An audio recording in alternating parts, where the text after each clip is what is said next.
दिन को दिन सड़क रे बढ़िबारे लागिछि जनगहली, ट्राफिक समस्या और सड़क दुर्घटनार संख्या।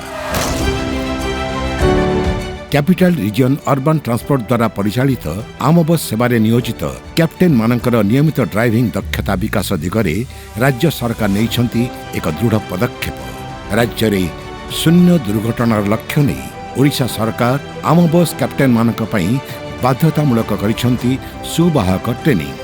छतिया, ब्रह्मपुर, बड़ाई एवं केन्दुझर थिबा अत्याधुनिक ड्राइवर तालीम प्रतिष्ठान रे दिया जाउथबा 3 दिनिया आवश्यक तालीम यात्री सुरक्षा दिगरे एक श्रेष्ठ पदक्षेप। उन्नत ड्राइविंग कौशल, सड़क सुरक्षार नियमावली, दुर्घटना निवारण, फुएल सेविंग, फास्टेड भली विभिन्न प्रैक्टिकल ट्रेनिंग चालक मानकर आत्मविश्वास को वृद्धि कर आसुछि। ताहा सहित शारीरिक एवं मानसिक क्षेत्र में सुस्थता पाई योग, व्यायाम और क्रीड़ा भित्तिक मनोरंजन को ट्रेनिंग रे शामिल करा जायछि।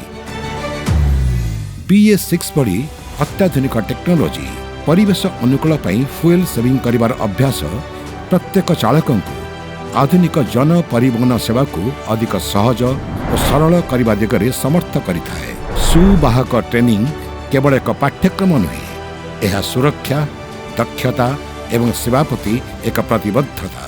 राउरकेला कोड तरफ सुवाहक ट्रेनिंग पे आसी ए ट्रेनिंग रे गाड़ी मेंटेनेंस विषय रे, निज स्वास्थ्य विषय रे एवं अन्य को केमती प्राइमरी चिकित्सा दबा विषय रे, फुएल सेविंग एवं जीरो एक्सीडेंट एवं आमे सुरक्षित रे केमती गाड़ी चलेबू राज्य सरकार को एवं क्रूटर कर्तृपक्ष को धन्यवाद देवी। क्रूट रे यात्री मानक सुरक्षा केवल प्राथमिकता नुहे, यह हेउची आमर मूल लक्ष्य।